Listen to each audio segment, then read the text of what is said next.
Since my inauguration, we have made incredible progress. I don't think there's ever been a president elected who in this short period of time has done what was done. Yesterday's epic press conference didn't do much to quiet the chorus of mental health professionals questioning the president's mental state. It's a break with the field's tradition, and it may say less about Trump than it says about the doctors themselves. John Gartner is a Baltimore psychologist and former Johns Hopkins University professor. He recently diagnosed Donald Trump with a serious personality disorder and even started a petition, now with over 23,000 signatures, to have him removed from office. What's wrong with Donald Trump? The short answer is that he is dangerously mentally ill. He meets criteria for 3 severe personality disorders. It's a toxic triad called malignant narcissism. Thank you. But here's the thing. Thank you. Gartner has never personally treated Trump, and neither have other doctors who have spoken out. Both the American Psychological Association and the American Psychiatric Association told Vice News that it's definitely unethical to diagnose living people who doctors have not personally treated, no matter how serious their concern. Even Donald Trump. The duty to warn trumps all other ethical considerations. And so I think that actually it would be unethical and immoral for me not to speak out.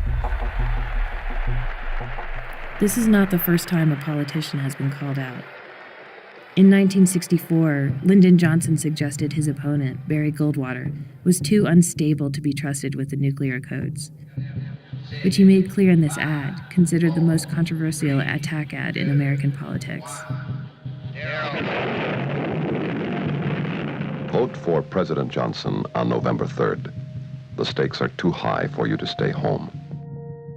About 1,000 psychiatrists also publicly questioned Goldwater's mental health, and this embarrassed the American Psychiatric Association so much that it formalized a new rule, calling it the Goldwater Rule. It declared it unethical to offer a professional opinion without conducting an examination. Hello, everybody. Everything good? Regarding Trump, mental health professionals told us they'd never seen so many of their colleagues speaking out about a president at once, violating the rule or coming close to it. Do you think the Goldwater Rule exists to keep people from making political commentary under the guise of a professional opinion? Absolutely. The problem is that we never really can isolate the personal and the professional. So what the rule says is that we have to keep in mind our separate roles as professional psychiatrists and as citizens in a society. But there's no way really to do that.